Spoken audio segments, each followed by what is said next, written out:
کسی نے سوال کیا how to offer 4 رکعت سنت نماز, whether we should read one more surah after surah فاتحہ or we should offer it same as فرض نماز. کسی نے سوال کیا کہ یہ سنت نماز 4 رکعت پڑھ رہے ہیں تو کیا ہم اس کو ایسے پڑھیں جیسے فرض نماز کو پڑھتے ہیں کہ پہلے 2 رکعتوں میں سورہ فاتحہ اور سورہ اور بعد میں 2 خاموش صرف سورہ فاتحہ, یا اس میں ہر سورے میں ہم جو ہے سورہ ملا یاد رکھیے سورہ فاتحہ کے بعد. تو یاد رکھیے جو نفل نمازیں ہوتی ہیں اور سنت نمازیں ہوتی ہیں ان نمازوں میں آپ کو ہر رکعت میں چاہے آپ 2 رکعت پڑھ رہے ہو 4 رکعت, ہر رکعت میں سورہ فاتحہ کے بعد سورہ پڑھنا ہے. فرض نمازوں میں ایسا نہیں کرنا ہے. فجر کی 2 رکعت فرض ہے, دونوں میں سورہ فاتحہ اور اس کے بعد سورہ پڑھنا ہے.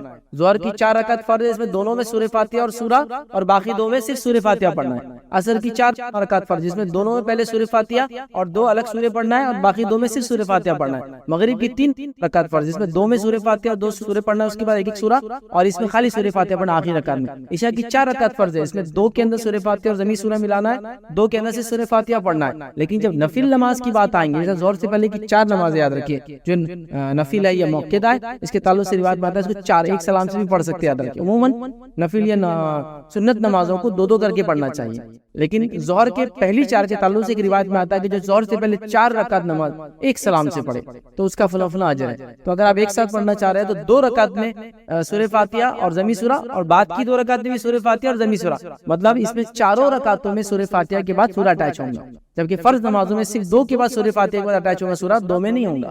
تو یہ 4 رکعتوں میں آپ 4 رکعت کی نماز پڑھ رہے, چاہے موقع ہو چاہے سنت ہو کوئی دوسری نماز ہو, فرض کو چھوڑ کر, تو آپ 4 میں سورہ فاتحہ اور 4 میں ضمیر سورہ مطلب اٹیچ سورہ ہے کچھ نہ کچھ اس کے ساتھ پڑھیں گے. تو لہٰذا 4 رکعت جو سنت آپ پڑھ رہے ہیں اس کو سورہ فاتحہ بھی 4 رکعت میں اور اس کے بعد ایک سورہ بھی 4 رکعت میں آپ کو پڑھنا پڑے گا. یاد رکھیے. السلام علیکم. آپ بھی ہمارے اسلام میں تعاون کریں.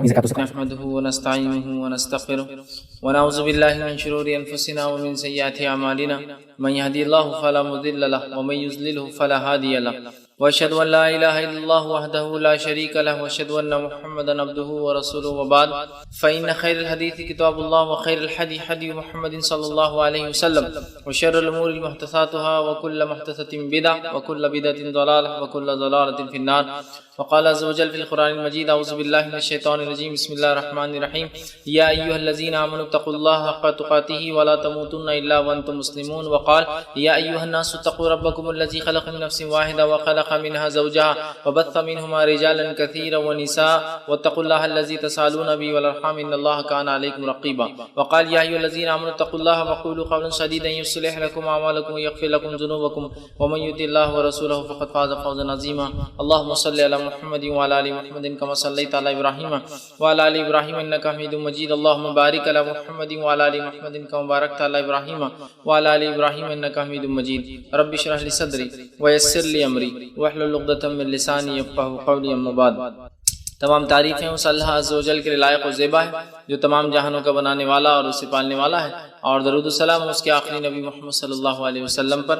الحمدللہ ہم تمام یہاں اس ہفتے واری درس قرآن میں جمع ہوئے ہیں. انشاءاللہ آج میرے اس درس کا عنوان جو ہفتے واری ہمارا لیکچر ہوتا ہے وہ ہوں گا انشاءاللہ جو ایک سوال تھا اور بہت سارے لوگ بکثرت اس سوال کو کرتے تھے, وہ یہ تھا کہ وطر کے تعلق سے وطر کب پڑھے, وطر کتنی رکعت پڑھے, وطر کا طریقہ کیا ہے, قنوت نازلہ کب پڑھنی چاہیے, قنوت کا طریقہ کیا ہے, کیا قنوت کے بغیر نماز ہوتی یا نہیں ہوتی, وطر کو سونا کیا ضروری ہے یا بغیر سوئی کے وطر ہو جاتی, مطلب تہجد کی بات چونکہ وطر پڑھتے ہیں. تہجد کے تعلق سے بہت سارے سوالات تھے کہ تہجد کے لیے سونا کیا ضروری اور فرض ہے, اور بہرحال کیا جس میں بہت زیادہ لوگوں کے سوالات تھے.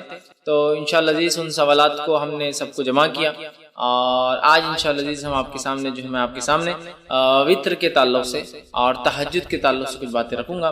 ہم پہلے وطر دیکھیں گے پھر تہجد. اس کی وجہ یہ ہے حالانکہ وطر کوئی ضروری نہیں کہ عشاء کی بات پڑھی جائے, یہ کبھی بھی پڑھی جا سکتی ہے عشاء سے لے کر فجر تک, لیکن عموماً ہم دیکھتے ہیں ہمارے علاقوں میں ہندوستان, پاکستان, بنگلہ دیش میں لوگ وطر عشاء کی بات پڑھتے ہیں. تو میں پہلے وطر کی مسائل رکھ دیتا ہوں چونکہ اس کو عموماً لوگ پڑھتے ہیں, اور اس کے بعد انشاءاللہ کچھ باتیں تہجد کے تعلق سے آپ کے سامنے رکھ دوں گا تاکہ وہ باتیں بھی ہمارے سامنے انشاءاللہ آ جائیں. ٹھیک, تو آئیے ہم سب سے پہلے وطر کی نماز کی فضیلت دیکھتے ہیں کہ وطر کی نماز کی کیا فضیلت ہے. وطر ویسے کہتے ہیں آڈ کو, مطلب کسی چیز کو جو ایون ہو، جس کو کہ جفت ہو، اس کو طاق کر دینا، مطلب ایون کو آڈ کر دینا. جیسے کہ ہم نماز پڑھ رہے ہیں رات میں، اور نماز ہم پڑھتے ہیں 2 4 اس طرح سے ہوتی ہے، 2 2 2 2 جب ملتی جائیں گی تو اس کے بعد وہ ایون نمبر ہو جاتا ہے، ٹھیک ہے، جفت ہوتا ہے. تو اس کو طاق کرنے کے لیے، آڈ کرنے کے لیے جو ایک رکعت پڑھی جاتی ہے اس کو وطر کہا جاتا ہے. ٹھیک ہے. تو بہرحال وطر جو ہے ایک مستقل عبادت ہے اور ایک مستقل نماز ہے. بہت سارے لوگوں کو یہ غلط فہمی ہوتی ہے کہ وطر جو ہے عشاء کا ایک حصہ ہے، اس لیے میں بات کر رہا ہوں. تو وطر کوئی عشاء کا حصہ نہیں ہے. وطر ایک مستقل نماز ہے، ایک مستقل عبادت ہے جو نبی اکرم صلی اللہ علیہ وسلم کیا کرتے تھے، اور آپ پر یہ عبادت فرض بھی تھی. یاد رکھیے، امت پر فرض نہیں. تو آپ یہ عبادت وہ کرتے تھے اور مستقل کرتے تھے، شہر میں ہو، سفر میں ہو، اور ہمیشہ جو ہے آپ اس نماز کو پڑھا کرتے تھے. تو وطر ایک مستقل عبادت ہے، اور اس عبادت کو ہمیں چاہیے کہ ہم جو ہے کوشش کریں کہ ہم کریں، اور یہ عشاء کا حصہ نہیں ہے. یاد رکھیں، عشاء کے ساتھ بھی پڑھی جا سکتی ہے لیکن پارٹ آف عشاء نہیں. جیسا بہت سارے لوگ اگر کوئی وطر پڑھ کے نہیں گیا تو ارے عشاء پڑھے اور وطر نہیں پڑھے آپ نے تو عشاء بھی قبول نہیں ہوتی. اس لیے کہہ رہا ہوں وطر ایک مستقل الگ عبادت ہے، عشاء کی نماز ایک الگ عبادت ہے. یاد رکھیے. لیکن عموماً ہمارے پاس وطر کے بعد، معاف کرنا، عشاء کے فوراً بعد وطر پڑھ لیتے ہیں، ملاتے ہیں، تو ایسا لگتا ہے جیسے کہ یہ اس کا حصہ، جبکہ وہ اس کا حصہ نہیں. یاد رکھیے، نبی اکرم صلی اللہ علیہ وسلم نے ارشاد فرمایا، اور یہ جو ہے جامع ترمذی اور جو ہے سنن دارمی کی روایت، آپ نے فرمایا اور کہا، اللہ تعالیٰ نے ایک نماز کے ذریعے تمہاری مدد فرمائی ہے اور وہ نماز وطر ہے، اسے عشاء اور طلوع فجر کے مابین بیچ میں پڑھا کرو. اللہ تعالیٰ نے ایک نماز کے ذریعے تمہاری مدد فرمائی ہے تو تم اس نماز کو عشاء کے بعد سے لے کر فجر کے پہلے تک پڑھا کرو. تو اس حدیث سے یہ بات واضح ہوگی عشاء کا وطر کا وقت کیا ہے. عشاء کے بعد سے لے کر فجر کے پہلے تک یہ کس کا وقت ہے؟ وطر کی نماز پڑھنے کا وقت ہے. اور وطر کی نماز کے ذریعے اللہ رب العزت نے مسلمانوں کی کیا کی؟ مدد فرمائی ہے، ہیلپ کی ہے. مطلب یہ بہت افضل نماز ہے، ہم کوشش کریں کہ اس نماز کو ہم پڑھا کریں. ٹھیک ہے. تو یہ نماز مستقل عبادت ہے، عشاء کے بعد بھی پڑھی جا سکتی ہے لیکن عشاء کا حصہ نہیں ہے. اور عشاء سے لے کر فجر کے شروع ہونے سے پہلے تک اس نماز کو ایک انسان کبھی بھی ادا کر سکتا ہے. اسی طرح ابو داؤد کی روایت ہے، یہ اس کی فضیلت، اور اس میں تو پہلی روایت میں ایک فضیلت پتہ چلی اور ایک وقت بھی پتہ چلا. دوسری ایک روایت جو ابو داؤد کی، ترمذی کی اور نسائی میں بھی یہ روایت آتی ہے، اس حدیث کے الفاظ اس طرح سے، نماز وطر تمہارے جو ہے، حضرت علی رضی اللہ عنہ فرماتے ہیں، اور ان کا قول اور بعد میں حدیث بھی اس کے اندر ہے، وہ فرماتے اور کہتے ہیں، نماز وطر تمہاری فرض نمازوں کی طرح حتمی تو نہیں.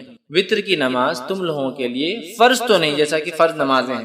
پھر وہ کہتے ہیں لیکن اللہ کے رسول صلی اللہ علیہ وسلم نے اپنایا اور اس کو عمل کیا، اس کو پڑھا اور فرمایا، اللہ وطر طاق ہے، اللہ وطر ہے، طاق ہے، آڈ ہے، اور آڈ کو پسند کرتا ہے. واللہ وطر ویحب الوطر، اللہ آڈ ہے اور آڈ کو پسند کرتا ہے. اللہ آڈ مطلب اللہ ایک ہے اور آڈ ڈیجٹس کو پسند کرتا ہے. اس لیے نبی اکرم صلی اللہ علیہ وسلم کا عمل اگر آپ دیکھیں تو آپ اکثر عمل کو آڈ کرتے تھے، 1 3 5، یہاں تک کہ آپ کھانے میں ویسے ہی کرتے تھے. کھجور کھاتے تو 1 کھاتے، 1 سے زائد ہوتے تو 3 کھاتے، 3 سے زائد کھاتے تو 5 کھاتے. چونکہ آڈ نمبرز کی خصوصیت یہ ہے کہ جب اس کو ڈیوائیڈ کیا جاتا ہے تو اس کا ریمائنڈر ہمیشہ 1 ہوتا ہے. تو اللہ چونکہ آڈ ہے، 1 ہے، تو وہ پسند کرتا ہے. تو اس نے فرمایا، حضرت علی فرماتے ہیں کہ آپ یہ نماز تو فرض تو نہیں ہے، حضرت علی کے قول خود واضح ہے، لیکن آپ نے فرماتے ہیں کہ رسول اللہ صلی اللہ علیہ وسلم فرمایا اللہ وطر ہے، طاق ہے. پھر فرمایا اور اکائی طاق کو محبوب رکھتا ہے، پسند کرتا ہے.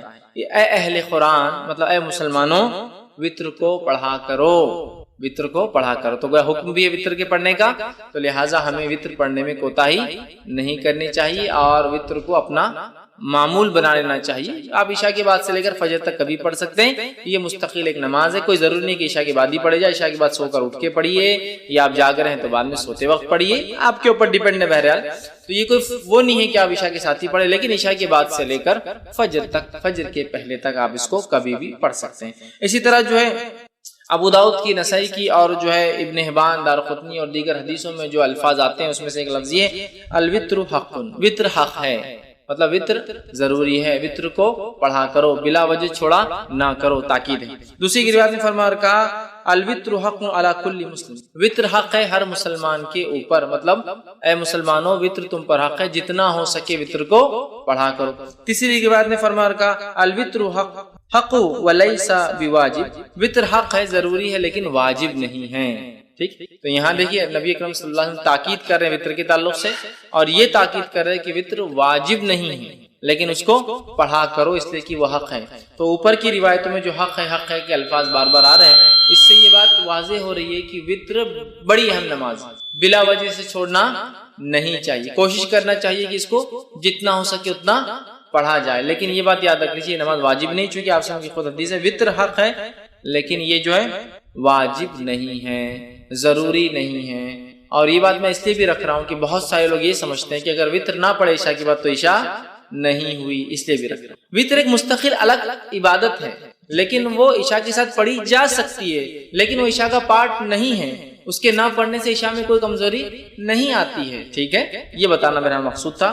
تو وطر کو پڑھنا چاہیے، یہ حق ہے، یہ ضروری ہے، بہت اہم ہے، لیکن یاد رکھیے واجب نہیں ہے. تو لہٰذا جو شخص استطاعت رکھتا ہو ضرور کوشش کرے کہ وطر کی نماز کو بھی وہ ادا کرے. اسی طرح جو ہے ابو داؤد اور مستدرک حاکم کی روایت ہے، نبی اکرم صلی اللہ علیہ وسلم فرمایا کہا وطر حق ہے اور جو شخص وطر نہیں پڑھتا ہے وہ ہم میں سے نہیں. مطلب اس وطر کی اہمیت، وطر کی نماز کی اہمیت بتاتے ہوئے نبی اکرم صلی اللہ علیہ وسلم کیا فرما رہے ہیں؟ وطر کو پڑھا کرو اس لیے کہ حق ہے، اور جو وطر نہ پڑھے وہ ہم میں سے نہیں. مطلب یہ ہوا کہ بلا وجہ وطر کو نہیں چھوڑنا چاہیے، بلا وجہ وطر میں کوتاہی نہیں کرنا چاہیے. جتنا ہو سکتا ہے اتنا کوشش کر کے وطر کو ضرور ہم لوگ پڑھے، لیکن یہ نماز واجب نہیں ہے. انشاءاللہ آگے میں اس کی تفصیلات رکھوں گا. خود اوپر کی ایک روایت میں وضاحت بالکل ہو گئی کہ وہ حق ہے لیکن واجب نہیں ہے، لیکن وہ اتنی اہم نماز ہے کہ زور دینے کے لیے، ایمفسائز کرنے کے لیے نبی کریم صلی اللہ علیہ وسلم وہ حق ہے بول کر جو وطر نہ پڑھے وہ ہم میں سے نہیں. مطلب بلا وجہ وطر کی نماز کو چھوڑنے والا ہم میں سے نہیں، مطلب وہ غلط کام کرتا ہے. اسے چاہیے کہ وطر کو ادا کیا کرے اگر طاقت استطاعت سہولت ہو تو. اسی طرح جو ہے نبی اکرم صلی اللہ علیہ وسلم فرماتے ہیں، یہ طبرانی کی دارقطنی کی روایت آپ نے فرما کہا، مسند احمد میں بھی یہ روایت آتی ہے، اور آپ نے فرما رکھا 3 چیزیں میرے لیے فرض ہے، تمہارے لیے تطوع کا لفظ یعنی سنت ہے. 3 چیزیں میرے لیے واجب ہے، فرض ہے، میں اس کو کرتا ہوں، اور تمہارے لیے یہ چیز جو آپ سے فرماتے سنت ہے. کیا کیا ہے؟ قربانی، آپ نے فرمایا قربانی نبی کے فرض تھی، ہمارے لیے سنت ہے.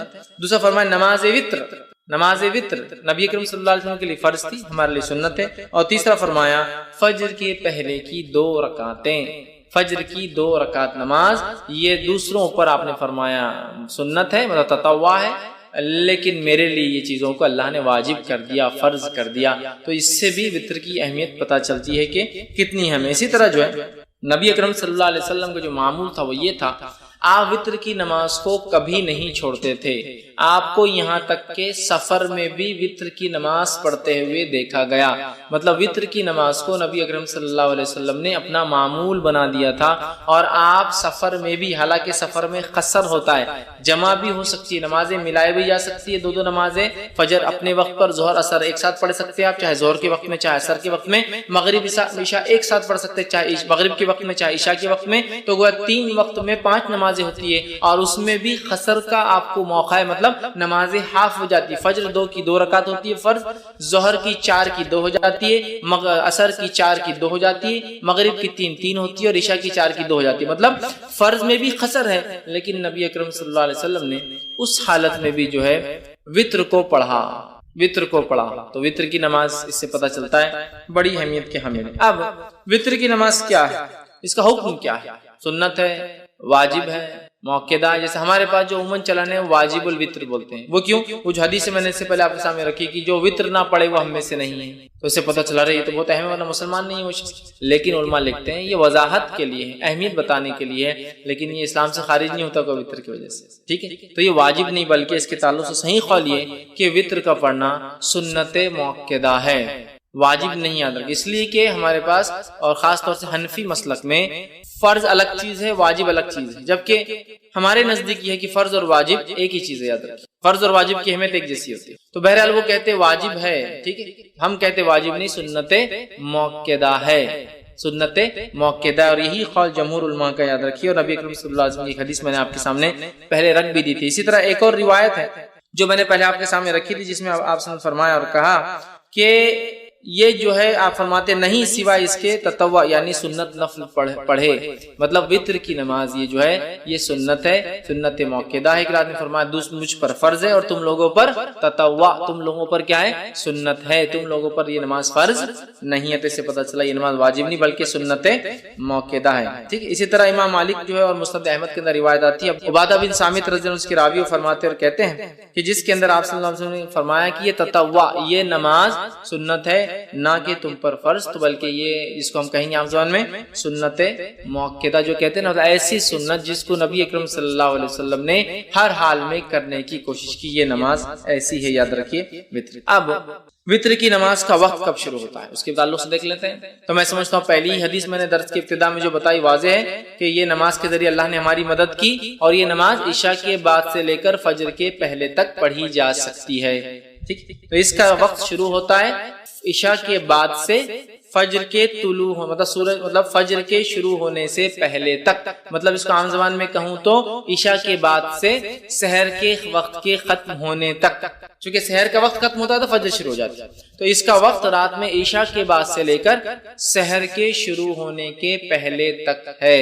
تو ہم لوگ کوشش کریں کہ اس عمل کو جو ہے اگر ہم کرنا چاہتے ہیں تو عشاء کے بعد سے لے کر فجر کے پہلے تک کر سکتے ہیں۔ ابو داؤد، ترمذی اور ابن ماجہ کی روایت ہے، آپ صلی اللہ علیہ وسلم فرمایا کہا اسے نماز عشاء اور طلوع فجر کے مابین پڑھو، عشاء کے بعد اور طلوع فجر کے شروع ہونے کے بیچ میں کہیں آپ اس نماز کو پڑھ سکتے ہیں، یاد رکھیں، ٹھیک ہے۔ اسی طرح جو ہے آپ صلی اللہ علیہ وسلم فرماتے ہیں، اور صحیح بخاری اور صحیح مسلم کی متفق علیہ روایت آپ نے فرمایا کہا نبی اکرم صلی اللہ علیہ وسلم رات کے ہر حصے میں نماز وتر ادا فرمائی، ابتدائی حصے میں بھی، وسط شب میں بھی، اور رات کے آخری حصے میں بھی۔ اور یہ روایت حضرت عائشہ سے ہے کہ حضرت عائشہ فرماتی ہے کہ آپ صلی اللہ علیہ وسلم وتر کی نماز عشاء کے بعد بھی پڑھتے تھے، اس کے بعد سے لے کر نماز رات کے کسی بیچ کے حصے میں بھی پڑھتے تھے، اور اس کے علاوہ رات کے آخر حصے میں بھی پڑھا کرتے تھے۔ تو اس سے پتہ چلا کہ وتر کی نماز عشاء کے بعد سے لے کر فجر کے پہلے تک کبھی بھی پڑھی جا سکتی ہے، اور نبی اکرم صلی اللہ علیہ وسلم نے عشاء کے بعد سے لے کر فجر کے پہلے تک پڑھا۔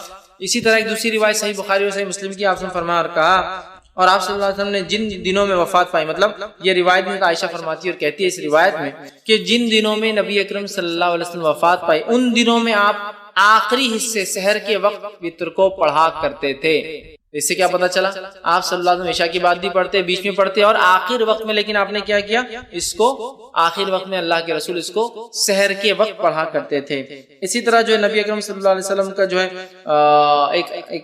ایک حکم ہے، حدیث ہے جو صحیح بخاری صحیح مسلم کی روایت آپ نے فرمایا کہا صبح ہونے سے پہلے پہلے وتر کو پڑھ لو، مطلب صبح ہونے سے پہلے پہلے تک وتر کو ہم کو پڑھ لینا چاہیے۔ تو پتہ چلا وتر عشاء کے بعد سے لے کر فجر کے پہلے تک کبھی بھی آپ پڑھ سکتے ہیں، اور نبی اکرم صلی اللہ علیہ وسلم نے اس کو عشاء کے بعد سے لے کر فجر تک کبھی بھی پڑھا، اور اس کو ہم کہیں گے عشاء کے بعد بھی پڑھی جا سکتی ہے، لیکن آخر وقت میں پڑھنا افضل ہے، سحر کے وقت میں پڑھنا افضل ہے، اس لیے کہ انسان سوتا ہے، سو کر اٹھتا ہے، اٹھنے کے بعد پھر نفل نمازیں مطلب تہجد پڑھتا ہے، اور تہجد کے بعد اگر وتر پڑھتا ہے تو یہ افضل ہے، یاد رکھیں۔ اب آپ کہیں گے خالی وتر کو رات میں کیوں اٹھنا ہے، تو تہجد بھی پڑھنا، لیکن میں تہجد انشاءاللہ آخری میں رکھوں گا وہ حصہ۔ تو یہ جو وتر کو ہم کہہ رہے ہیں آخری وقت میں پڑھنا افضل ہے، اس سے مراد ہے آخری وقت میں انسان رات میں اٹھے، تہجد کی نماز پڑھے، تہجد کے بعد اپنی وتر پڑھ لے۔ صحیح مسلم کی روایت ہے ماں عائشہ رضی اللہ عنہا سو جاتی تھی، آپ سب کو اٹھاتے تھے اور کہتے عائشہ اٹھ اور وتر پڑھ لے، مطلب تہجد ادا کر، اور تہجد ادا ہونے کے بعد اپنی وتر کی نماز، چونکہ عموماً صحابہ آخر وقت میں وتر پڑھتے تھے، چاہے تہجد کے وادی تھے، لہٰذا چونکہ تہجد ایک بہت افضل عمل ہے، یاد رکھیں بہت افضل، نفل نمازوں میں سب سے افضل نماز ہے یہ، تو لہٰذا وہ لوگ روکے رکھتے تھے اپنی نماز کو وتر کو، اور تہجد میں اٹھتے تھے، تہجد میں اٹھنے کے بعد وتر پڑھتے تھے، تو اللہ کے رسول صلی اللہ علیہ وسلم ماں عائشہ کو اٹھاتے تھے تاکہ وہ اپنی وتر ادا کرے، مطلب تہجد پڑھ لے اور اس کے بعد وتر بھی ادا کرے۔ تو یاد رکھیے یہ آخری وقت افضل ہے، لیکن کوئی ضروری نہیں، آپ کو ڈر ہے خدشہ ہے رہ جائیں گی چھوڑ نہیں پڑھ پاؤں گا، تو بہرحال پہلے بھی پڑھ سکتے ہیں۔ اسی طرح جو ہے جامع ترمذی، ابن ماجہ اور مسند احمد کی روایت ہے، نبی اکرم صلی اللہ علیہ وسلم فرمایا کہا تم میں سے جس شخص کو یہ اندیشہ ہو کہ وہ رات کے آخری حصے میں نہیں جاگ سکے گا تو اسے چاہیے کہ رات کے پہلے حصے میں ہی وتر پڑھ لے۔ جس کو ایسا لگے کہ میں رات میں نہیں اٹھ سکتا ہوں تو اسے چاہیے کہ وتر پہلے پڑھ لے، مطلب عشاء کے بعد پڑھ لے۔ پھر فرماتے اور کہتے ہیں پڑھ لے، اور جسے آخر رات میں قیام کا شوق ہو اور طمع ہو کہ وہ کرے، قیام کرے، اس کو شوق ہو، اس کو لگا ہو، اسے چاہیے کہ وہ رات کے آخری حصے میں وتر پڑھے۔ جس کو ڈر ہو یا میں اٹھ نہیں پاؤں گا، شک ہو رہا ہے، یا میں روز پڑھتا ہوں تہجد لیکن آج جاگا بہت دیر تک تو اٹھ نہیں پاؤں گا، یا پھر میں روز بھی نہیں اٹھ پاتا ہوں تہجد کے لیے، بس عشاء ہو جاتی ہے، فجر کو اٹھتا ہوں تو بیچ میں نہیں اٹھ پاؤں گا، تو پھر وہ عشاء کی بات پڑھ لے۔ ایسا نہیں، جس کو شوق ہے، رات کی نماز پڑھنا چاہتا ہے، تہجد پڑھنا چاہتا ہے، تو پھر کیا کرے، وہ وتر کو روکے رکھے، تہجد کے بعد اس کو ادا کرے۔ اسی طرح صحیح مسلم کی روایت ہے، نبی اکرم صلی اللہ علیہ وسلم فرمایا اور کہا، بے شک رات کے آخری حصے کی نماز میں فرشتے آتے ہیں اور یہی افضل ہے۔ رات کے آخر حصے میں نماز کے وقت فرشتے حاضر ہوتے اور یہ افضل ہے۔ تو پتہ چلا تہجد کو آخر وقت میں پڑھنا، سحر کے وقت پڑھنا، فجر سے پہلے پڑھنا افضل ہے، اور اسی طرح وتر کو بھی سحر کے آخر وقت میں پڑھنا یا رات کا آخری حصہ تیسرا پہر ہوتا ہے جس سے فجر پھر شروع ہو جاتی ہے، اس کے بعد اس سے پہلے پڑھنا افضل ہے، کیونکہ اس وقت فرشتے حاضر ہوتے ہیں۔ تو اسی سے میں نے کہا افضل تو آخر حصے میں ہے، لیکن عشاء کے بعد بھی فوراً اسے ادا کیا جا سکتا ہے، یاد رکھیں فوراً ادا کیا جا سکتا ہے۔ اسی طرح جو ہے صحیح بخاری اور صحیح مسلم کی ایک روایت ہے، ابو ہریرہ رضی اللہ عنہ فرماتے اور کہتے ہیں، میرے خلیل مطلب نبی اکرم صلی اللہ علیہ وسلم، خلیل مطلب بہت جگری گہرا دوست، تو فرماتے ہیں میرے خلیل نبی اکرم صلی اللہ علیہ وسلم مجھے خاص طور پر 3 باتوں کی وصیت فرمائی ہے، 3 باتوں کی مجھے تاکید کی۔ پہلا، میں ہر مہینے کے 3 روزے رکھوں، ایام 20 کے روزے جو کہ 13، 14 اور 15 تاریخ چاند کے حساب سے اس کے روزے رکھوں، یہ آپ نے ان کو تاکید کی تھی۔ چاند کی جو ہے 13، 14 اور 15 تاریخ کو میں روزے رکھوں۔ اسی طرح آپ نے فرمایا کہا صلاۃ الضحیٰ یعنی چاشت کی 2 رکعتیں نماز پڑھوں۔ اسی طرح فرماتے اور کہا یہ کہ سونے سے پہلے میں وتر پڑھ لیا کروں، مطلب سونے سے پہلے پڑھ لیا کروں، مطلب انسان سونے سے پہلے وتر پڑھ سکتا ہے، اور ہم جانتے ہیں وتر رات کی آخری نماز ہوتی ہے اور تہجد کی بعد ہوتی ہے، تو لہٰذا کوئی انسان بغیر جاگے بغیر سوئے بھی تہجد پڑھ سکتا ہے۔ یہ جواب ہے۔ بہت سے لوگ بولتے ہیں نا تہجد کے لیے سونا ضروری ہے، افضل ہے سو کر اٹھ کر پڑھنا، اس لیے کہ اٹھنا، مشقت کرنا، وضو کرنا، ٹھنڈا اور گرم پانی کا مسئلہ ہوتا ہے رات میں، پھر بھی کرنا یہ افضل، لیکن ضروری نہیں ہے، یاد رکھیں۔ بہت سے لوگ بولتے ہیں تم تو سوئی نہیں تو تہجد کیسے پڑھیں گے؟ آپ نے کیا فرما رہے ہیں ابو ہریرہ کو کہ سونے سے پہلے وتر پڑھ لینا، مطلب اگر تم سونے کا ڈر ہو کہ صبح نہیں اٹھ پاؤں گے تو وتر پڑھ کر سونا، اور صحابہ ظاہر سی بات ہے تہجد کی بھی عادی تھے، یہ تو کوئی جلدی بھی پڑھ سکتا ہے تہجد، یاد رکھیے، یا پھر بغیر سوئے کی بھی رات بھر جاگ لیا کسی کاز کی کسی وجہ سے، ریزن کی وجہ سے، تو پھر میں تہجد پڑھ کر سو سکتا ہوں، ٹھیک ہے۔ اب ایک انسان نے تہجد کی نیت، مطلب مثال کے طور پر آج اس نے ارادہ کیا کہ میں سو جاتا ہوں، اس لیے کہ تہجد کا ارادہ نہیں، اب اگر رات کے آخر حصے میں نیند جاگ گئی، سمجھ لیجئے رمضان کے مہینے میں عموماً ہم لوگ وتر کا بھی اہتمام تہجد کا بھی کرتے ہیں، اب یہ سوچا کہ رات میں تو وتر پڑھ لی اور سو گئے، اب تہجد میں اٹھا تو وتر تو آخری نماز ہونا چاہیے رات کی، وتر نماز آخری ہونا چاہیے رات کی، اب میں کیا کروں؟ کیا میں ڈبل وتر پڑھوں رات میں اٹھ کے؟ مطلب میں نے وتر پڑھا اور سو گئے، بہت سے لوگ سوال کرتے ہیں ہم وتر پڑھ کے سو جاتے ہیں پھر کیا کریں؟ تو وتر پڑھ کر اگر آپ سو گئے ہیں اور رات میں نیند ہوشیار ہو جائے اور تہجد پڑھنا چاہے تو آپ صرف تہجد پڑھیں گے، وتر کو آپ ڈبل نہیں پڑھیں گے، اس لیے کہ ایک رات میں 2 وتر نہیں ہو سکتی ہے۔ اس تعلق سے آپ کی حدیث ابو داؤد جامع ترمذی اور نسائی کی جو ہے سنن نسائی کی روایت ہے، آپ نے فرمایا کہا ایک رات میں 2 وتر نہیں ہوتی۔ دوسری کی روایت میں فرمایا جو کہ بخاری کی حدیث فرمایا رات کی اپنی آخری نماز وتر کو بناؤ، وتر کو رات کی آخری نماز بناؤ، مطلب وتر تہجد کے بعد پڑھی جانا چاہیے، لیکن اگر کوئی شخص اس ڈر سے وتر پڑھ کر سو جائے کہ میں صبح شاید نہیں اٹھ پاؤں گا اور سو جائے اور پھر نیند ہوشیار ہو جائے تہجد کے وقت، تو اسے وتر کو نہیں پڑھنا ہے، صرف تہجد پڑھنا ہے۔ لیکن کوئی انسان اس کو روز کا معمول نہ بنا دے کہ روز تہجد پڑھتا ہے لیکن وتر پڑھ کے سو جاتا ہے پھر تہجد پڑھتا ہے، روز کا معمول نہیں۔ اگر میں روز اٹھ کر تہجد پڑھنے کا عادی ہوں تو پھر میں وتر کو اپنی آخری نماز بناؤں گا۔ ایک غلط فہمی جو ہوتی ہے ہندوستان پاکستان میں یہ بھی ہے کہ اس کو عشاء کا حصہ سمجھتے ہیں تو عشاء کے بعد پڑھ کے سو جاتے ہیں، پھر تہجد میں اٹھتے ہیں، تہجد پڑھ کے پھر اس میں ایک وتر پڑھتے ہیں، کیونکہ حدیث میں نا 11 رکعتیں پڑھتے تھے تو پھر کیا کرتے پھر سے ایک وتر پڑھتے ہیں، تو ایک رات میں 2 وتر نہیں ہوتی، وتر کو آخری نماز بنانا ہے۔ تو جس کو ڈر ہے کہ صبح نہیں اٹھ پائیں گا اور وہ پڑھ کر سو جائے اور اٹھ جائے کبھی کبھار تو وہ تہجد پڑھ لے سکتا ہے، لیکن روز جو تہجد پڑھتا ہے وہ شخص جو اپنے وتر کو روکے رکھیں گا، پھر رات میں اٹھیں گا، تہجد ادا کریں گا، تہجد کی ادا کرنے کے بعد پھر وہ اپنی وتر کی نماز کو ادا کریں گا۔ اس بات کو ہم یاد رکھیں چونکہ اسے آخری نماز بنانا چاہیے۔ اور اگر کوئی سو جائے پڑھ کر اٹھ جائے تو پھر وطر دہرانے کی ضرورت نہیں ہے، صرف وہ تہجد کی نماز پڑھ لے۔ ایک غلط فہمی یہ بھی ہوتی ہے کہ وطر پڑھ کے سو گئے، نہیں ہوشیار بھی تہجد نہیں پڑھ سکتے، بولے وطر آخری تھی نا، اب اکاؤنٹ کلوز ہو گیا تو تہجد بھی نہیں پڑھتے، ویسا نہیں ہے۔ کبھی کبھار آپ اٹھ جاتے ہیں، موقع ہے تو پڑھ لیجئے، وطر کو آپ کو پھر دہرانے کی لیکن ضرورت نہیں یاد رکھیں۔ اب اسی طرح میں روز اٹھتا ہوں رات میں تہجد پڑھتا ہوں، یا آج میں نے نیت کی کہ میں تہجد میں اٹھ کے وطر پڑھوں گا، تو میں نے وطر کو اٹھا کے بازو رکھ دیا آج رات، اب میں سو گیا، اب جب اٹھا تو فجر کی اذان ہو گئی، مطلب فجر ہو گئی، اب کیا کروں؟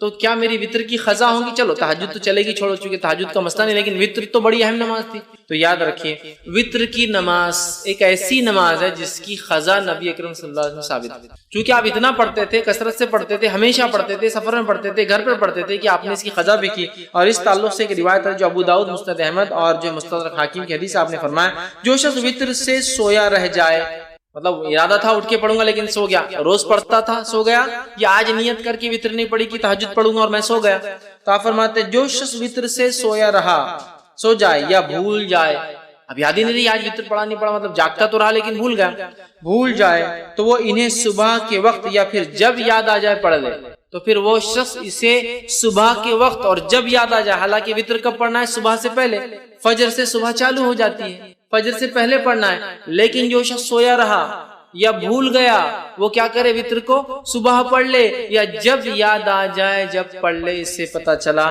وطر کی نماز کی قضا ہو سکتی ہے، لیکن روز کا معمول نہیں ہو سکتا ہے، جیسے روز فجر چھوٹتی تو اسی قضا کرتے، وطر روز چھوڑ کے نہیں ہو سکتا ہے، لیکن اگر چھوٹ جائے آدمی کی، آج ارادہ کر کے سویا تھا کہ تہجد پڑھوں گا، وطر چھوڑ دیا تھا، تو پھر صبح نیند ہوشیار ہونے کے بعد وطر پڑھ لے، چاہے فجر میں اٹھے وقت ہو تو پڑھ لے، پھر فجر کی نماز پڑھے، یا فجر کا وقت ہے تو پھر فجر پڑھ لے، اور اس کے بعد سورج نکلنے کا اگر نکلنا شروع ہوگا تو انتظار کرے، اور نکلنے کے بعد صبح میں پڑھ لے۔ تو اس سے پتہ چلا وطر کی نماز کو قضا بھی کیا جا سکتا ہے، لیکن معمول نہ ہو، بلکہ جو ہمیشہ پڑھتا اور چھوٹ جائے تو، ورنہ آپ جو ہمیشہ ہی کریں گے اس کی قضا ویسا نہیں، یہ فرائض میں سے نہیں یاد رکھ، ٹھیک ہے؟ لیکن میں نے آج نیت کیا کہ وطر پڑھوں گا، مطلب تہجد پڑھوں گا، وطر پڑھوں گا، یا میں روز تہجد پڑھتا ہوں اور وطر پڑھتا ہوں اور آج بھول گیا، تو اس کی قضا ہو سکتی ہے، یاد رکھیے، ٹھیک ہے؟ اب آئیے وطر کی رکعتیں کتنی ہیں، وطر کی نماز سے کتنی رکعتیں ہوں؟ تو وطر کی نماز صحیح بخاری اور صحیح مسلم کی روایت ہے، اب سنن نسائی ہے، مستدرک حاکم ہے، بیہقی ہے، اور اتنی ساری حدیثیں آتی ہیں جس کے اندر آپ صلی اللہ علیہ وسلم سے وطر کی نماز 1 رکعت، وطر کی نماز 3 رکعت، وطر کی نماز 5 رکعت، وطر کی نماز 7 رکعت اور وطر کی نماز 9 رکعت ثابت ہے، اور کچھ روایتوں میں وطر کی نماز 11 رکعت اور 13 رکعت بھی ثابت ہے، لیکن زیادہ مشہور اور معروف چیز جو ہے وہ 1 رکعت، 3 رکعت، 5 رکعت، 7 رکعت اور 9 رکعت معروف ہے، لیکن کچھ علماء نے 11 بھی ثابت کی ہے اور 13 بھی ثابت ہے، لیکن اس میں تھوڑا سا شبہ یہ ہے کہ وہ 11 تہجد کے ساتھ تھی اور 13 تہجد کے ساتھ فجر کی 2 تھی، تو اس لیے میں وہ نہیں لے رہا ہوں، لیکن 9 رکعت تک تو بالکل ثابت ہے۔ لیکن ہمارے پاس چلن کس چیز کا ہے؟ کیا چیز مشہور اور معروف ہے؟ ہم لوگوں کے پاس جو ہے 3 رکعت مشہور اور معروف ہے، کوئی ایک پڑھ لے تو بھی وہ خارج ہو جاتا ہے، مطلب دھکے دھکے پر لوگ اسلام سے خارج ہو جاتے ہیں، مسلک سے خارج ہو جاتے ہیں، بے دین ہو جاتے ہیں۔ 1 رکعت بھی ثابت ہے، لیکن 3 معروف، لیکن 3 ضروری نہیں یاد رکھیں، 1 بھی، 3 بھی، 5 بھی، 7 بھی اور 9 رکعتوں تک پڑھ سکتے ہیں۔ اب آئیے ایک کے بعد ایک ہم دیکھتے ہیں یہ نماز، اس کی دلیل اور اس کے بعد اس کا طریقہ، یہ 1 کیسی پڑھیں گے، 3 کیسی پڑھیں گے، 5 کیسی پڑھیں گے، 7 کیسی پڑھیں گے اور 9 رکعت کیسے پڑھیں گے، ٹھیک ہے؟ جو آدمی کی جیسی سہولت، صحت، حالات کے اعتبار سے 1 پڑھے، 3 پڑھے، 5 پڑھے، 7 پڑھے، 9 پڑھے، ٹھیک ہے؟ یہ تہجد کی رکعتوں کے علاوہ ہے۔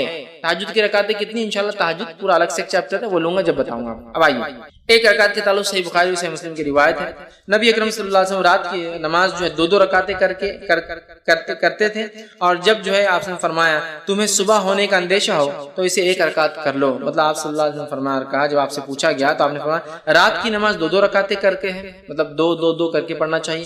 پھر آپ نے فرمایا جب تمہیں صبح ہونے کا ڈر ہو تو کیا کرو؟ پھر 1 رکعت ادا کر لو۔ تو اس سے پتہ چلا 1 رکعت بھی وتر پڑھی جا سکتی ہے۔ اسی طرح ابو داؤد، سنن نسائی اور سنن ابن ماجہ کی روایت ہے، آپ صلی اللہ علیہ وسلم نے وتر ہر مسلمان کا حق کہا، مطلب ثابت ہے، کرنا چاہیے۔ جو شخص 5 رکعتیں پڑھنا چاہے وہ 5 پڑھ لے، جو شخص 3 پڑھنا چاہے پسند کر 3 پڑھ لے، اور پھر جو صرف 1 ہی وتر پڑھنا چاہے تو 1 ہی پڑھے۔ اس حدیث میں کتنے لفظ آگے؟ 5 پڑھنا چاہے 5 پڑھے، 3 پڑھنا چاہے 3 پڑھے، 1 ہی پڑھنا چاہے تو 1 ہی پڑھے۔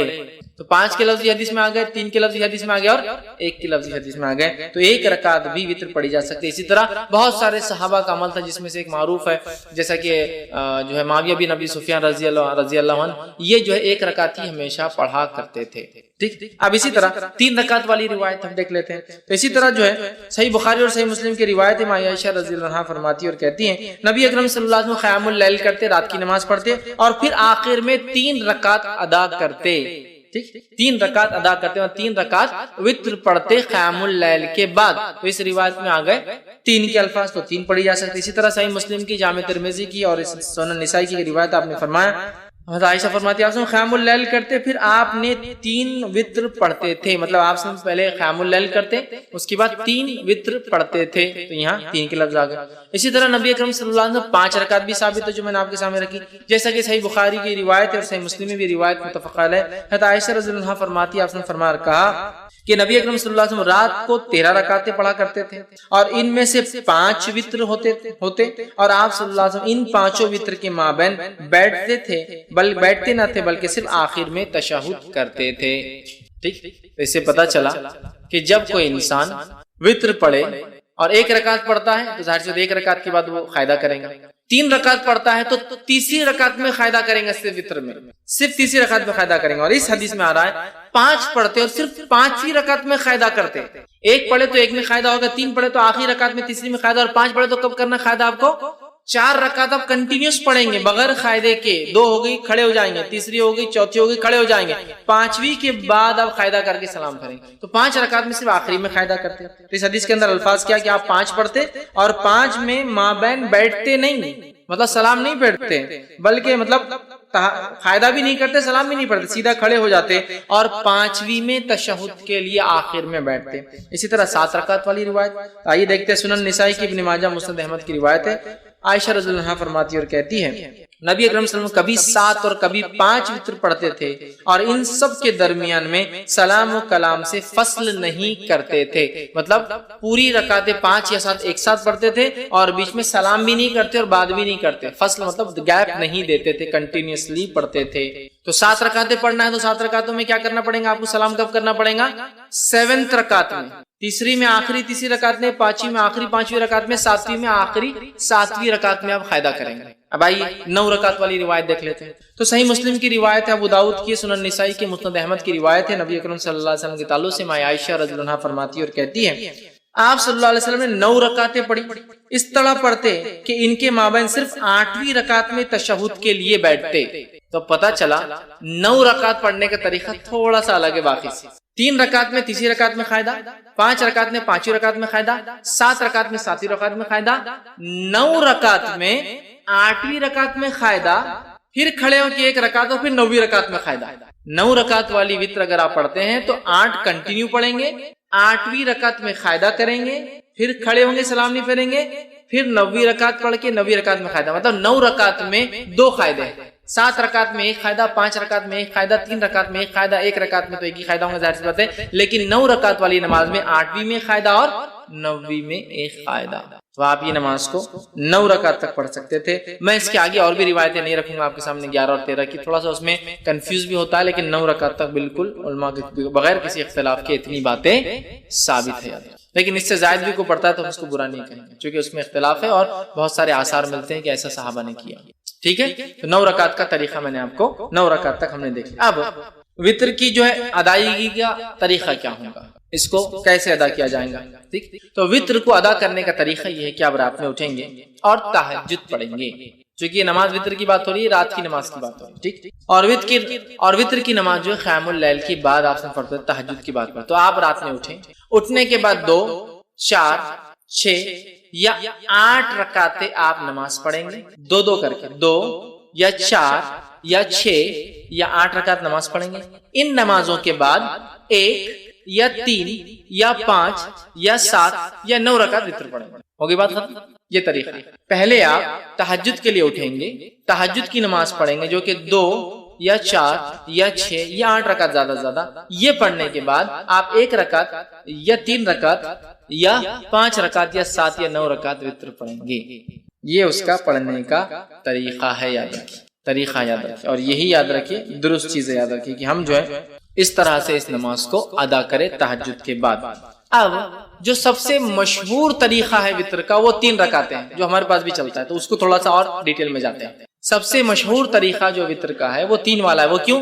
حضرت عائشہ کی وہ روایت یاد کیجئے موطا امام مالک کی کہ نبی اکرم صلی اللہ علیہ وسلم رمضان یا غیر رمضان 11 رکعتوں سے زیادہ نہیں پڑھتے تھے، تو 11 رکعت میں 8 رکعت تہجد کی اور 3 رکعت وطر کیا، تو 3 پڑھنا سب سے مشہور طریقہ ہے۔ اب یہ 3 پڑھنے کا طریقہ کیا ہے؟ اس طریقے سے اس 3 رکعت کو پڑھنے کے 2 طریقے ہیں۔ میں سمجھو آپ زیادہ کنفیوز نہیں ہو رہے ہیں، ہر چیز کلیئر کرتے ہوئے جا رہے ہیں۔ 3 رکعتوں کو پڑھنے کے 2 طریقے۔ 2 طریقے کیا ہیں؟ 2 سلام سے 3 رکعت یا 1 سلام سے 3 رکعت۔ تھوڑا اس کو اور وضاحت کرتا ہوں۔ 2 سلام اور 2 قاعدے سے 3 رکعت یا 1 سلام اور 1 قاعدے سے 3 رکعت۔ طریقہ بتاؤ۔ پہلا طریقہ، آپ نماز وطر کے لیے کھڑے ہوئے، آپ نے تکبیر کہی، ہاتھ باندھ لیا، اب آپ نماز پڑھتے ہیں 2 رکعت۔ 2 رکعت نماز ختم ہونے کے بعد قاعدہ کرتے ہیں، قاعدے کے بعد آپ السلام علیکم ورحمۃ اللہ، السلام علیکم ورحمۃ اللہ۔ کتنی رکعت ہوئی؟ 2۔ پھر 2 کے بعد آپ کھڑے ہوتے 1 رکعت کی نیت سے، پھر آپ رکعت باندھتے ہیں، 1 رکعت پڑھ کے قاعدہ کرتے ہیں السلام علیکم ورحمۃ اللہ، السلام علیکم ورحمۃ اللہ۔ 3 رکعت وطر، 2 سلام اور 2 قاعدے سے۔ 2 سلام ہے، 2 کے بعد سلام پھیر دیا، مطلب قاعدہ بھی ایک زیادہ ہوا، یہ بھی ہوا۔ اس کے بعد 1 رکعت پڑھی، 1 قاعدہ کیا اور سلام، 2 سلام 2 قاعدے سے۔ دوسرا طریقہ 1 سلام اور 1 قاعدے سے۔ پہلا طریقہ سمجھ میں آ گیا، 2 رکعت پڑھی، سلام پھیر دیا، پھر کھڑے ہوئے 1 رکعت پڑھی، سلام پڑھی، تو قاعدے بھی 2 ہوئے، سلام 2 ہوئے۔ اب 1 سلام سے اور 1 قاعدے والا طریقہ، آپ نے رکعت باندھی وطر کی، 3 رکعت کی نیت سے آپ کھڑے ہوئے، اللہ اکبر کے ہاتھ باندھا، کنٹینیوسلی 3 رکعت پڑھیں گے۔ اب 1 ختم ہوئی، دوسری پڑھا آپ نے، دوسری ختم ہوئی، بیٹھیں گے نہیں، اب قاعدے میں کھڑے ہو جائیں گے، تیسری آپ پڑھیں گے۔ تیسری رکعت کے پڑھنے کے بعد آپ قاعدہ کریں گے اور پھر السلام علیکم ورحمۃ اللہ وسلم، 1 قاعدہ اور 1 سلام سے 3 رکعت اور 2 قاعدے 2 سلام سے 3 رکعت۔ سمجھ میں آ گئی بات؟ کلیئر ہے؟ بہت زیادہ کنفیوژن نہیں۔ سعودی عرب میں سب سے زیادہ معروف طریقہ وہ پہلا والا ہے، 2 رکعت پڑھتے ہیں، سلام پھیر دیتے ہیں، پھر 1 رکعت پڑھتے ہیں۔ ہندوستان کے اندر 3 پڑھتے ہیں، لیکن تھوڑا سا مسئلہ ہوتا ہے، ہم 3 رکعت 1 قاعدے اور 1 سلام سے نہیں پڑھتے، 3 رکعت 2 قاعدے 2 سلام، بالکل مغرب کی نماز کے جیسے۔ آپ کو بولے مغرب کے ایسا وطر کو نہیں پڑھنا ہے تو پھر ایک نیا لاتے ہیں، ہم الگ کر رہے ہیں نا، بیچ میں ہاتھ اٹھاتے ہیں، تیسری رکعت میں اللہ اکبر بول کے پھر ہاتھ باندھتے ہیں۔ حالانکہ ہر طرف تو رفع دین منسوخ ہو گیا بولتے ہیں، لیکن ثابت کرتے ہیں، باقی جگہ رفع دین کرو تو منسوخ ہو گیا، غلط ہے، اور یہاں بولتے ہیں یہاں ہے، پھر کیسا منسوخ ہوا؟ یہاں تو ہے باقی۔ تو بہرحال الگ کرنے سے مراد، مغرب سے وطر کو الگ کرنے سے مراد یہ نہیں کہ منمانے طریقے سے الگ کرو، جو بتایا گیا وہ یہ ہے کہ قاعدہ 1 کرو اور 1 سلام، یا پھر 2 قاعدے مطلب پھر 2 رکعت پڑھ کے سلام پھیر دو، پھر 1 رکعت پڑھو، یہ معنی ہے اس کا۔ لیکن ہمارے پاس علم کم اور تعصب زیادہ ہوتا ہے۔ تعصب مطلب کیا؟ ارے فیض میں ایسا بولتی ہے، ان کا مسلک تو الگ ہی دکھ رہا، کچھ اپنے سے ہٹ کے طریقہ بتا رہے ہیں۔ میرے بھائی یہ علم ہے، دس از نالج، علم کو ہم کو حاصل کرنا ہے۔ بہت ساری بات ہم کو نالج نہیں ہوتا کسی چیز کا، تو اس کا مطلب یہ نہیں کہ ہمارا مسئلہ الگ ہے ہم بھٹک گئے، بلکہ ہماری کمزوری تھی، ہماری جہالت تھی کہ ہم نے علم حاصل نہیں کیا، ٹھیک ہے؟ تو لہٰذا 3 رکعت کے دونوں طریقے میں نے آپ کو بتا دیے اور دونوں سنت سے ثابت ہے۔ لیکن تیسری رکعت میں کھڑے ہو کر سورہ فاتحہ اور وغیرہ پڑھ کر پھر اللہ اکبر کے ہاتھ اٹھا کے پھر سے باندھنا، یہ سنت سے ثابت نہیں ہے۔ اس تعلق سے آپ سب سے کچھ بھی ثابت نہیں، نہ صحیح نہ ضعیف، خاص طور سے اٹھا کے پھر باندھنا نہ صحیح ثابت ہے نہ ضعیف۔ لہٰذا میں کہوں گا آپ کو اگر 3 ایک ساتھ پڑھنا ہے تو 1 قاعدے سے پڑھیے، آخری رکعت میں آپ کو کوئی ڈبل سے ہاتھ نہیں اٹھانا ہے بیچ میں۔ اب پھر وہ دعائے قنوت کیسے کرنا، پھر فرق کیسے کرنا، دعائے قنوت کی طرف میں جا رہا ہوں۔ پہلے میں طریقے بتانا چاہ رہا تھا، تو ہو گیا 3 وتر کا طریقہ، 2 طریقے 3 وتر کے، یہ میں سمجھتا ہوں واضح ہو گئی۔ اور نبی اکرم صلی اللہ علیہ وسلم سے بہت ساری حدیثوں میں بات سب، جیسے صحیح مسلم کی اور صحیح بخاری کی روایت متفق علیہ، عبداللہ بن عمر رضی اللہ عنہما فرماتے آپ رات کی نماز کو 2 رکعتیں کر کے پڑھتے تھے اور آخر میں 1 رکعت وتر پڑھتے تھے، 2 2 2 2 2 2 2، مطلب 5 سلام ہو گئے، اس کے بعد آپ کھڑے ہوتے اور 1 پڑھتے ہیں، ٹوٹل ہوئی 11 رکعت، ٹھیک ہے؟ تو یہ طریقہ ہے اور ایک ساتھ پڑھنے کا بھی آپ سے ملتا ہے۔ اسی طرح رکعت وتر میں کیا خلت کر سکتے ہیں؟ تو رکعت وتر میں سورہ فاتحہ کے بعد آپ کچھ بھی خلت کر سکتے ہیں، اور وتر کی رکعت کی خصوصیت یہ ہے کہ اس میں تیسری رکعت میں بھی آپ کو ضمی سورہ ملانا ہے۔ دوسری نماز میں آپ صرف پہلی 2 رکعتوں میں کرتے ہیں نا، نفل چھوڑ کر، جیسا آپ فرائض وغیرہ، اس میں آپ کو جیسا آپ نفل نماز پڑھتے ہیں، ہر رکعت میں آپ کو سورہ فاتحہ کے بعد ضمی سورہ ہر رکعت میں ملانا ہے، 3 ہو 5 ہو 7 ہو، ہر رکعت میں سورہ فاتحہ و ضمی سورہ ملانا ہے، یاد رکھیے۔ تو آپ جو آپ کو سہولت ہو سورہ فاتحہ کے بعد آپ وہ ضمی سورہ ملائیں۔ لیکن اگر کوئی خاص سنت نبی کریم صلی اللہ علیہ وسلم کیا پڑھتے تھے، تو اگر خاص سنت جاننا ہے تو ابو داؤد، نسائی اور ابن ماجہ کی روایت ہے، نبی اکرم صلی اللہ علیہ وسلم، جس میں حضرت عائشہ فرماتی نبی اکرم صلی اللہ علیہ وسلم تہجد جب پڑھتے اس کے بعد وتر پڑھتے ہیں تو سورہ فاتحہ کے بعد پہلی رکعت میں سبح اسم ربک الاعلی سورہ اعلی تلاوت کرتے ہیں، دوسری رکعت میں قل یا ایھا الکافرون تلاوت کرتے ہیں، اور تیسری رکعت میں قل هو اللہ احد تلاوت کرتے ہیں۔ تو اگر خاص سنت آپ کو فالو کرنا ہے تو سبح اسم ربک الاعلی، ٹھیک، سورہ جو اعلی، اس کے بعد سورہ کافرون، اس کے بعد سورہ اخلاص، ٹھیک۔ ایک روایت میں یہ بھی ملتا ہے کہ نبی اکرم صلی اللہ علیہ وسلم آخری رکعت میں سورہ اخلاص، سورہ فلق اور سورہ ناس تینوں ملا کر پڑھتے تھے، تو آپ چاہیں تو یہ بھی کہیں سورہ فلق، سورہ اخلاص، قل اللہ احد، قل اعوذ برب الفلق، قل اعوذ برب الناس۔